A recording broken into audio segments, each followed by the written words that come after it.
Namaste. Namaste. I'm Namaskar. Umang from Mumbai Tarun Bharat and Policy Advocacy Research Centre. And I'm Sylvie from France, from Marseille, sitarist. Welcome to Bharatasya Sangeet Vishwanubandh Yatra.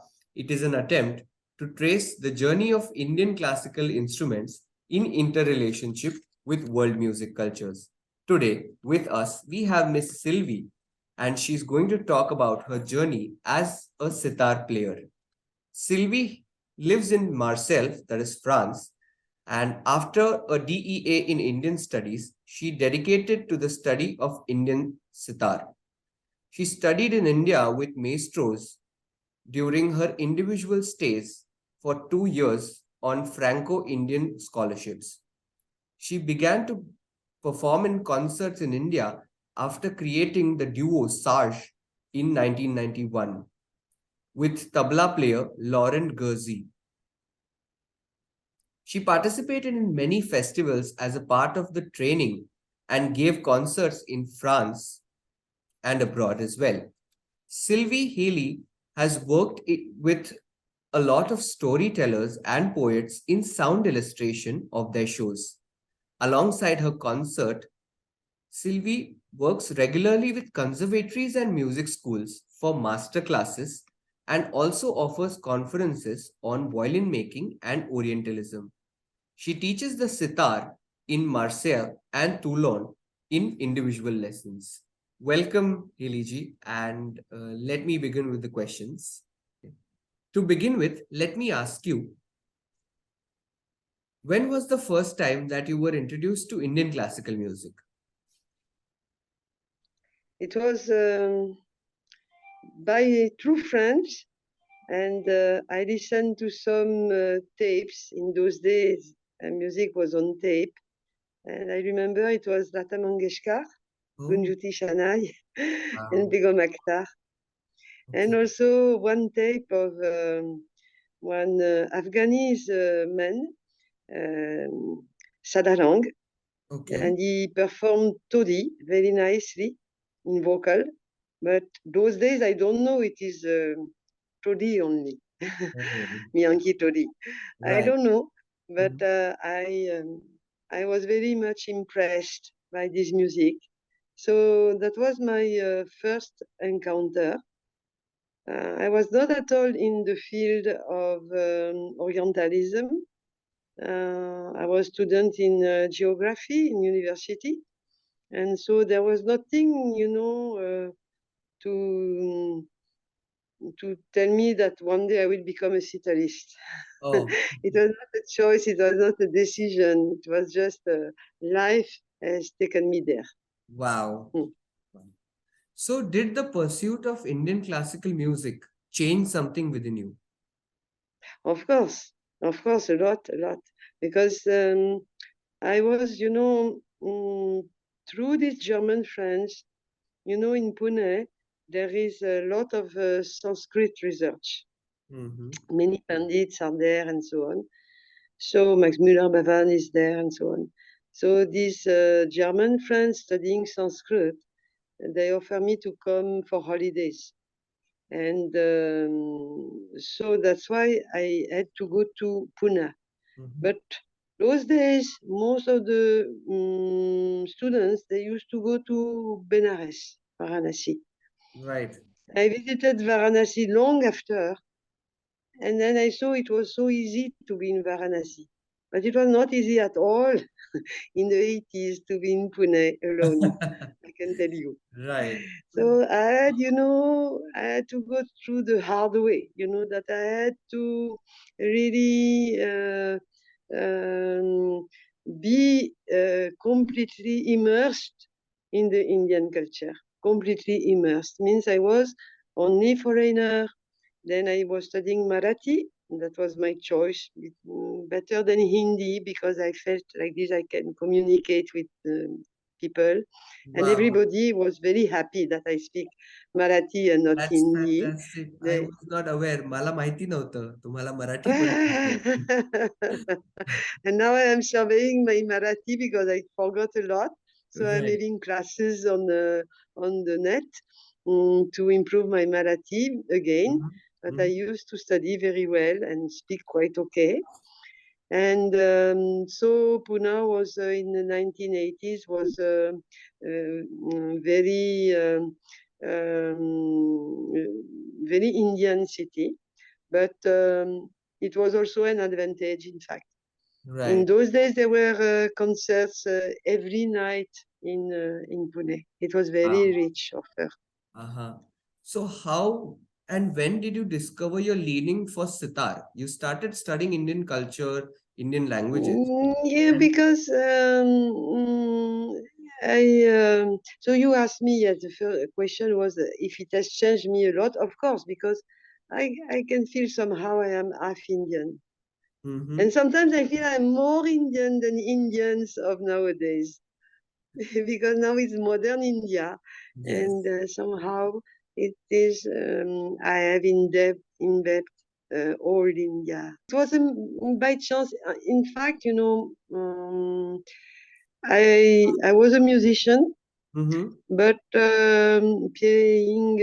I had played the piano and then guitar, but I wanted music that really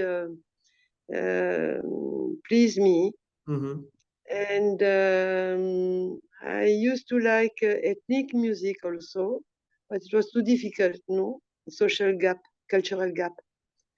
And then Indian music, being a classical music, I found it easier to learn for a foreigner. And I started just like a tourist, I thought I stayed 2 months in India, then I just try and live. But then I had a good guru. So it was very important, that I had the proper guru at the beginning, because maybe otherwise I would have given up. But I continued, and instead of staying 2 months, I stayed 1 year. Tell us about your study on the theory part of Indian classical music.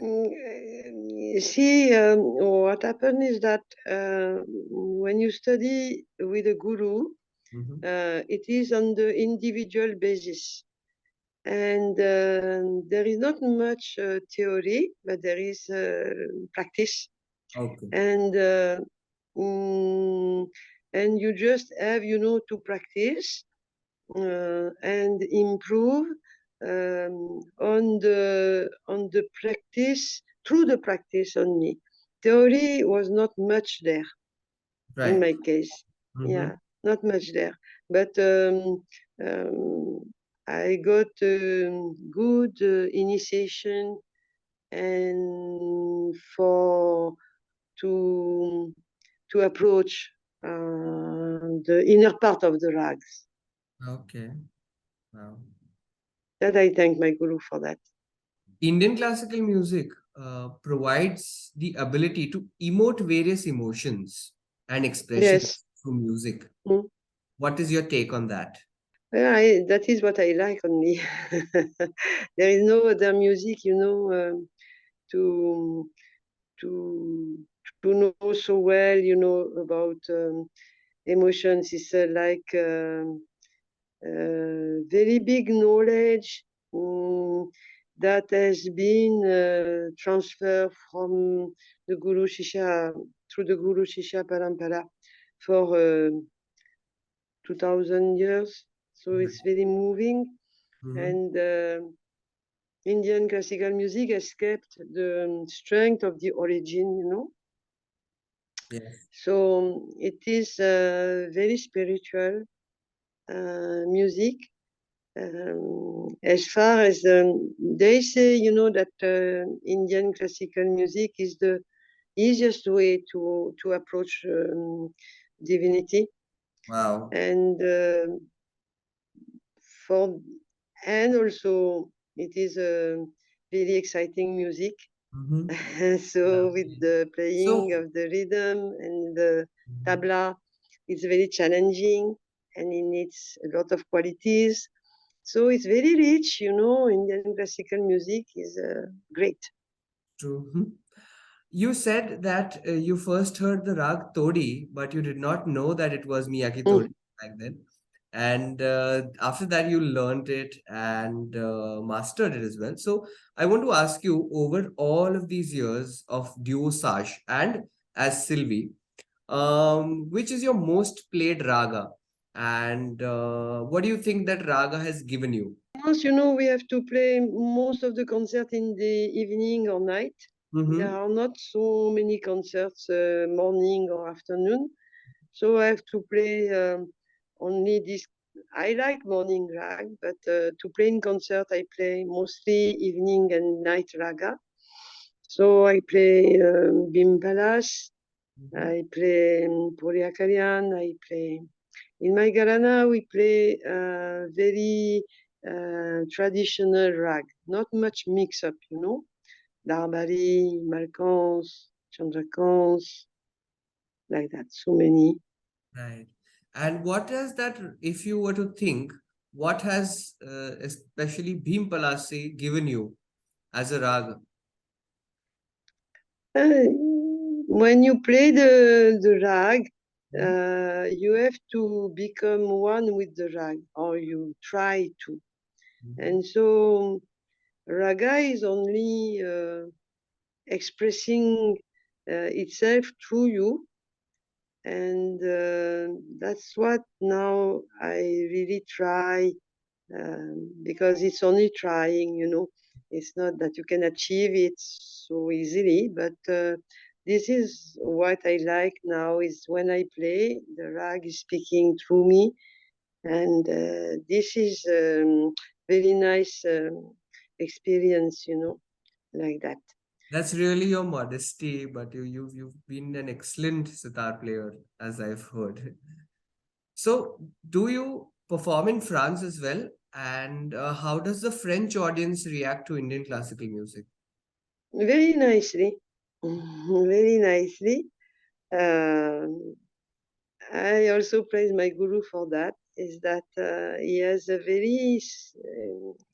a very soft style, and in French people they enjoy this delicacy, and it's also, we are Binka Hang, so we are very structured, and it's like a language. So I think it helps the people to understand, because it is like a discourse. It's like a talk, when you play in this style. You have the paragraph and it's all in order, So I think for the audience, they can understand easily like this, the music. So, being a student of the Indian classical music, how do you describe your experience of this phenomena called Indian classical music? It's a long way to go. Mm-hmm. And it is very challenging. You never finish to learn, you never finish to study. And one Frenchman, sitar player, Mr. Gay, said one day, you need maybe to be a little sadhu to play, to study Indian music. Right. And so you have to choose to sacrifice many things to achieve your goal. So I'm happy that at my age now, I still have a lot of pleasure, and I still want to challenge myself to improve. So that is quite a luck. That's quite inspiring. That's quite inspiring. Thank you. Yes. I want to ask you, in your years of playing the sitar, do you see changes in the instrument? How has this instrument changed over years? It has changed that now we sitar properly, only the sitar instrument. Yes, yes. I kept the sitar in in C sharp, because I like the sound. It is a deeper sound. But now musicians, guitarists, they play in D mostly to gain in speed. So there are always choices, and so Indian music has evolved through the centuries, and now we go in the pursuit of more speed, and the instrument had to become a little smaller or to be electrified. And like Niladri Kumar is a very great artist. So this also is there. But there are also people, they still play traditional sitar like Shujat Khan. So still there is good hope for Indian classical. Yes. That is true. I would like to ask, in your view, how have many Indian musical instruments gathered great attention all over the world? And how do you see the impact of Indian culture on world music? Yeah, I think we have to thank Mr. Ravi Shankar for that, and Mr. Yehudi Menuhin for that. Really, you know, they before that, Indian music and Indian instruments, Indian culture were not so known, and so there was those days a big craze. But because of this Woodstock, and it was exposure suddenly to the Indian culture, and it went on after that, you know, and so many foreigners, they went to India, and some of them became excellent. Like in America, you have the Ali Akbar Khan Institute. You have also in Switzerland this Ken Zuckerman Institute. I mean, so many good schools, you know, Patrick Moutal in the Conservatory of Music in Paris. And so now it is a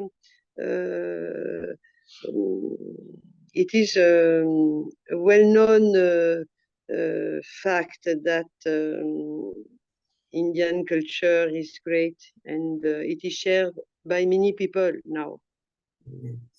Okay, thank you. And for the fusion, you know, we enjoy a lot to play with Indian instruments because they have a very peculiar sound, and they can also adjust because rhythmically speaking, they can bring something new to our music. So there are a lot of exchanges between musicians, Westerners and Indians. It's a good thing. That is really indeed the wave of Indian culture all over the world. Yes. Yes. But, yes. Thank you, Sylvie ji. Thank you for so much. time, and thank you for Yes. being here.